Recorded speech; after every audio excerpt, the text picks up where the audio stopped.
भाग 4।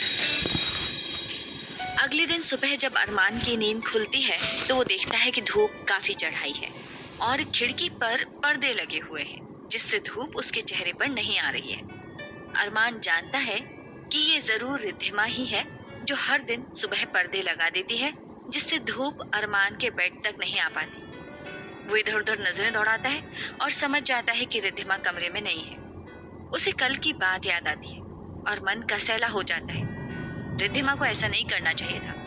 उसने अरमान की इज्जत मिट्टी में मिला दी। पर रिद्धिमा ने ऐसा किया क्यों? क्या लिली के बॉयफ्रेंड आनंद ने उससे कुछ बदतमीजी की थी, या शायद कुछ कह दिया हो? पर उसकी प्रतिक्रिया इतनी ज्यादा क्यों कि रिद्धिमा उसे थप्पड़ी मार दे और लिली को भला बुरा कहे, ये जानते हुए भी कि वो अरमान की फ्रेंड है। वैसे तो रिद्धिमा बहुत शांत रहती है, कभी ऊंची आवाज में बात भी नहीं करती, पर ये कैसा भयानक ज्वालामुखी उसने अपने अंदर दबा रखा है जो अचानक ही फूट पड़ता है। तो क्या आनंद हद से आगे बढ़ गया था? ऐसा भी हो सकता है। अरमान के मन में रिद्धिमा के लिए थोड़ी सहानुभूति जाग उठी। उसे इतना तो समझ आ चुका था कि रिद्धिमा ऐसी लड़की है जो अपनी इज्जत और मान बचाने के लिए कुछ भी कर सकती है। उसने सोचा कि वो रिद्धिमा से पूछेगा कि क्या हुआ था, और अगर आनंद गलत है तो अरमान जरूर उसकी खबर लेगा।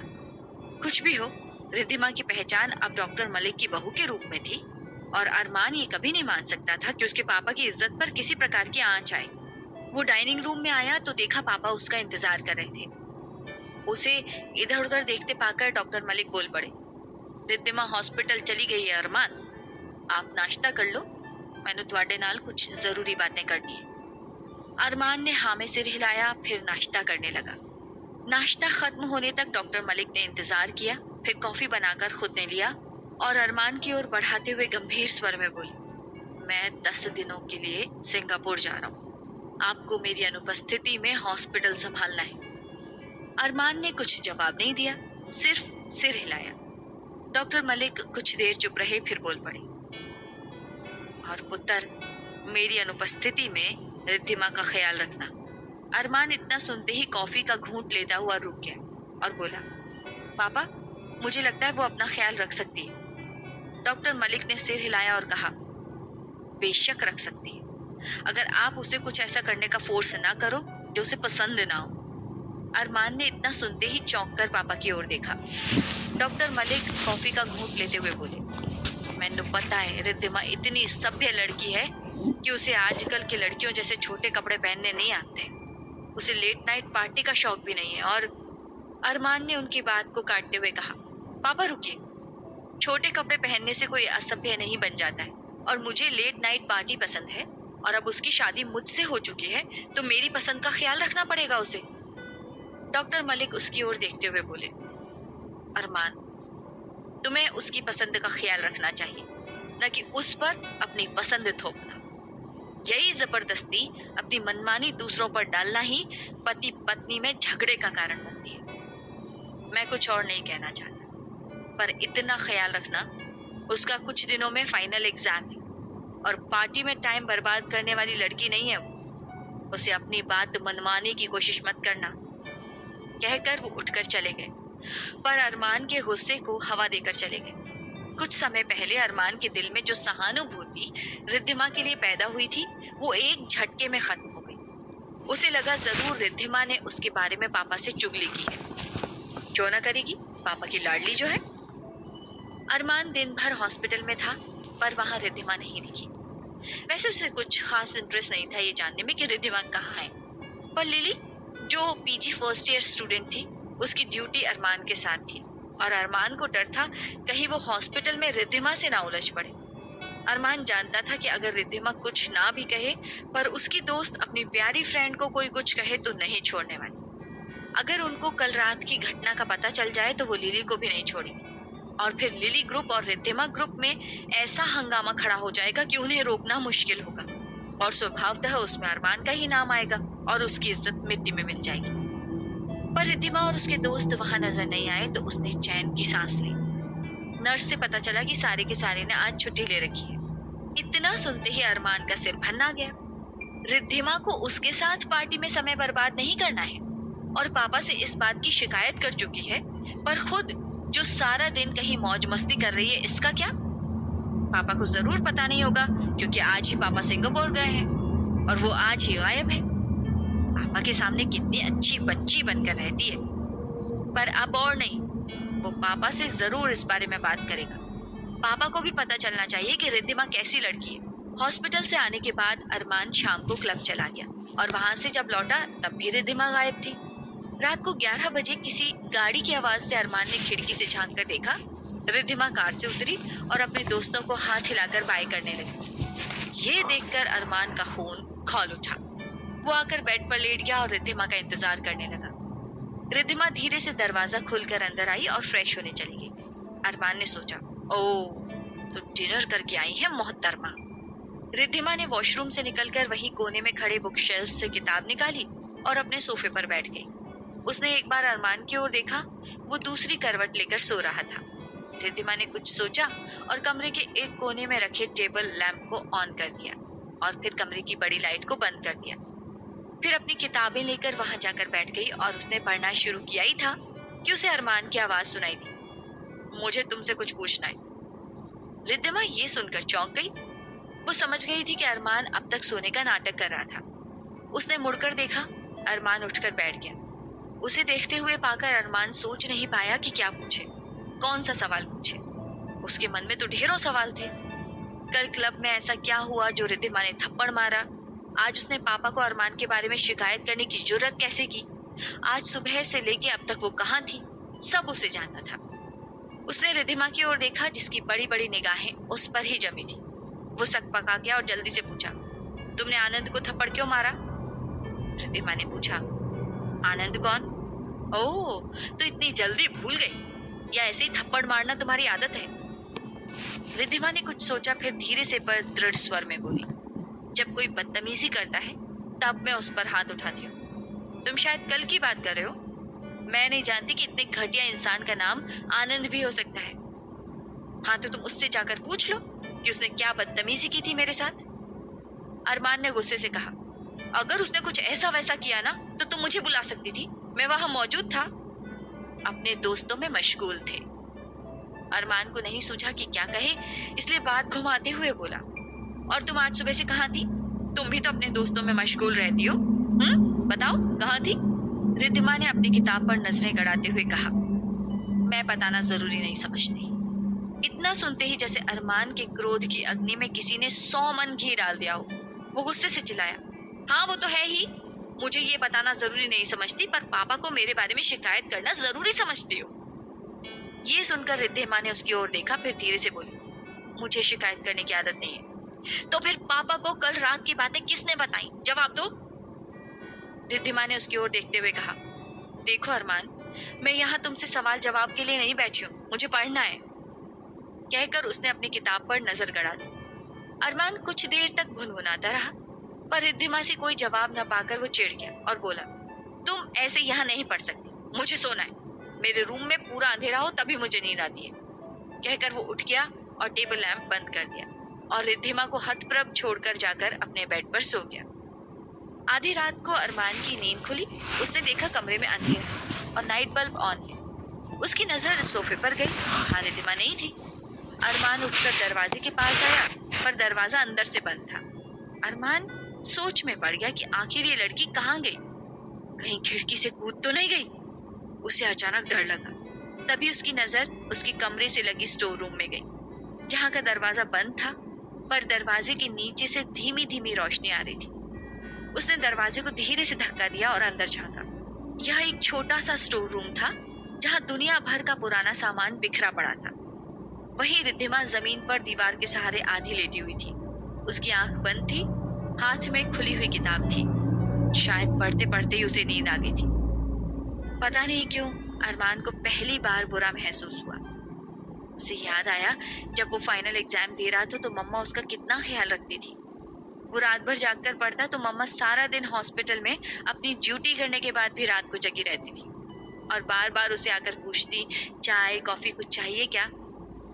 अरमान कभी कभी नाराज होकर कहता था, मम्मा आप टिपिकल इंडियन मम्मा बन गई हो। आपको पता है कि मैं इतना डिपेंडेंट नहीं हूँ कि आपको मेरा ख्याल रखना पड़े। तो मम्मा जवाब देती, ये इंडियन या नॉन इंडियन की बात नहीं है। जब वो भी मेडिकल में पढ़ती थी तो उसकी मम्मा भी उसी तरह उसका ख्याल रखती थी और उसे बहुत अच्छा लगता था कि कोई ख्याल रखने वाला है, किसी को उसकी चिंता है। उसे इंडिया का ये संस्कार बहुत पसंद है और वो चाहती है कि उसके परिवार में भी ये बना रहे। अरमान को अतुल की बातें याद आती हैं जो उसने रिद्धिमा की मम्मा के बारे में बताया था, और साथ ही उससे किया गया प्रॉमिस भी याद आता है कि वो रिद्धिमा को कभी कोई तकलीफ नहीं देगा। उसे खुद पर गुस्सा आता है कि वो इतना रूड कैसे बन गया। रिद्धिमा अगर अपने दोस्तों के साथ कहीं जाती है तो अरमान को इससे कोई मतलब नहीं रखना चाहिए, क्योंकि रिद्धिमा के साथ उसने फेरे जरूर लिए हैं, पर वो उस पर अपने पति होने का हक नहीं जताना चाहता। वो इतना बुरा इंसान नहीं है और बनना भी नहीं चाहता। वो स्टोर रूम के अंदर आता है और उसकी नजर रिद्धिमा के चेहरे पर पड़ती है और उस धीमी रोशनी में भी उसके गाल पर आंसू के निशान साफ नजर आते हैं। वो धीरे से जाकर उसे पुकारता है, पर रिद्धिमा आंखें नहीं खोलती। अरमान उसकी बाहें पकड़कर हिलाता है, पर वो इतनी गहरी नींद में थी कि हिलती भी नहीं है। अरमान कुछ देर वैसे ही खड़ा रहता है, फिर वो धीरे से उसे अपनी बाहों में उठा लेता है और सोफे पर आकर लेटा देता है और अपने बेड पर जाकर सो जाता है। कुछ ही देर में वो गहरी नींद में डूब जाता है। सुबह जब रिद्धिमा की नींद खुलती है तो वो खुद को सोफे पर पाकर चौंक जाती है। वो अरमान की ओर देखती है जो उसी तरह बेखबर सोया है जैसे हर दिन रहता है। रिद्धिमा उठकर पर्दे खींच देती है और फिर फ्रेश होने चली जाती है। वो अपना काम जल्द से जल्द निपटाकर अरमान से पहले हॉस्पिटल जाना ही श्रेष्ठ समझती है, क्योंकि सुबह सुबह अपना मूड ऑफ नहीं करना चाहती। अरमान की नींद खुलती है तो वो सोफे की ओर देखता है, पर वहां रिद्धिमा नहीं थी। वो देखता है कि पर्दे लगे हुए थे जिससे धूप उसके बेड तक नहीं पहुंच रही थी। वो उठकर तैयार होता है और नीचे आता है, पर काकी से पता चलता है कि रिद्धिमा 7 बजे ही निकल गई है। अरमान ये सुनकर चौंक जाता है, इतनी जल्दी वो कहाँ गई है, और वो अरमान को बताना भी जरूरी नहीं समझती। वो खींचता हुआ अपना नाश्ता करता है और हॉस्पिटल आ जाता है। सुबह डॉक्टर कीर्ति के साथ उसकी ड्यूटी थी। बीच में उसे मौका मिलते ही वो रिद्धिमा को ढूंढता हुआ लॉकर रूम में आता है, पर वहां मुस्कान और रिद्धिमा के अलावा उसके सारे दोस्त मौजूद देखकर वो उल्टे पांव लौट पड़ता है। वो नर्स स्टेशन पर जाकर रजिस्टर चेक करता है तो पता चलता है रिद्धिमा और मुस्कान ने हाफ डे की छुट्टी ले रखी है। वो वहीं पर खड़ा किससे पता लगाया जाए ये सोच रहा था कि अतुल वहां आता है और अरमान को देखकर हेलो कहता है। अरमान हाय कहने के साथ ही पूछता है, ड्यूटी? अतुल सिर हिलाता है और घड़ी देखता हुआ कहता है, आधे घंटे बाद है, मैं कैंटीन जा रहा हूँ, कॉफी? अरमान अतुल से रिद्धिमा के बारे में जानना चाहता था, इसलिए हाँ कह देता है और दोनों कैंटीन में आते हैं। अतुल कॉफी का ऑर्डर देता है, फिर अरमान की ओर देखकर पूछता है, डॉक्टर अरमान आप कुछ टेंशन में दिखाई दे रहे हैं, कुछ प्रॉब्लम है? अरमान नामे सिर हिलाता है, फिर कहता है, पापा कुछ दिनों के लिए बाहर गए हैं। अतुल सिर हिलाता हुआ कहता है, हाँ मुझे पता है, कोई हेल्प चाहिए आपको? अरमान नामे सिर हिलाता है, फिर कुछ सोचते हुए कहता है, क्या आपको पता है कि रिद्धिमा कहाँ है? अतुल ये सुनकर चौंक पड़ता है और कहता है, ऑफ कोर्स, सारे हॉस्पिटल को पता है, आपको उसने नहीं बताया? अरमान ये सुनकर सकते में आ जाता है कि जो बात सबको पता है वो अरमान नहीं जानता। उसे चुप देखकर अतुल कहता है, असल में लगभग 1 साल से रिद्धिमा और उसके फ्रेंड्स हर संडे को आसपास के गांव में विजिट करते हैं और वहाँ के लोगों की समस्याओं को सुनते हैं, उनका चेकअप करते हैं और साफ सफाई, हाइजीन आदि के बारे में समझाते हैं। अगले महीने उनका एग्ज़ाम है, इसलिए कल वो यहाँ से 100 किलोमीटर दूर एक गाँव में गए थे। हर बार वो शाम को ही लौट आते हैं, पर कल जब वो लौटने वाले थे तो उन्हें पता चला कि उस गांव की मुखिया की पत्नी ने खुद को जला लिया है। तो रिद्धिमा और उसके दोस्त वहां पहुंच गए और तड़ी घड़ी से उसे एम्बुलेंस में डालकर हॉस्पिटल में पहुंचे और तब तक वहीं रहे जब तक उसका ट्रीटमेंट शुरू नहीं हो गया। आज भी रिद्धिमा और मुस्कान वहीं गए हैं और दोपहर तक लौट आएंगे। अच्छी खबर है कि 50% जलने के बाद भी उस औरत का ट्रीटमेंट जल्द शुरू होने से वो बच गई और ठीक है अब। अरमान अवाक सा ये सुन रहा था। उसने तो पता नहीं क्या क्या सोच लिया था रिद्धिमा के बारे में। रात को कितना गुस्सा उतारा था उस पर उसने एक शब्द भी नहीं कहा अपनी सफाई में। ये लड़की क्या चाहती है? वो ये अरमान को बता तो सकती थी, पर क्यों बताए? अरमान उसका अपना थोड़ी है। उसने सुना अतुल कह रहा था, डॉक्टर मलिक इन कार्यों में सदा रिद्धिमा को उत्साहित करते रहते हैं। उन्हें रिद्धिमा और उनके दोस्तों पर गर्व है कि इस उम्र में जब दूसरे बच्चे मौज मस्ती, पार्टी, क्लब में टाइम बिताना पसंद करते हैं, रिद्धिमा और उसके फ्रेंड्स समाज की भलाई के काम में अपना हर रविवार देते हैं। अरमान ने सिर्फ सिर हिलाया और कॉफी पीने लगा। पता नहीं क्यों अतुल से सारी बातें सुनकर उसका रिद्धिमा को जानने का और दिल कर रहा था। उसे ये बताने का दिल कर रहा था कि वो खुद भी इन चीजों को करने में दिलचस्पी रखता है और इतना बुरा इंसान नहीं है जितना रिद्धिमा सोचती होगी। वो अतुल की आवाज से चौंक पड़ा। डॉक्टर अरमान, आपसे एक रिक्वेस्ट करना था। अरमान उसकी ओर देखते हुए मुस्कुराते हुए बोला, मुझे नाम से पुकारना ज्यादा पसंद है डॉक्टर अतुल। अतुल इस बात पर मुस्कुराया और बोला, तो ठीक है अरमान, आप भी मुझे अतुल कहोगे। अरमान ने सिर हिलाया और मुस्कुराते हुए कहा, और कोई रिक्वेस्ट नहीं, दोस्त हो तो हक से कहो। अरमान ने सिर हिलाया और मुस्कुराते हुए बोला। अतुल ने उसकी ओर देखते हुए बोला, असल में रिद्धिमा का एनाटॉमी थोड़ा सा कमजोर है। अब तक तो मैं ही उसे गाइड करता आया हूँ।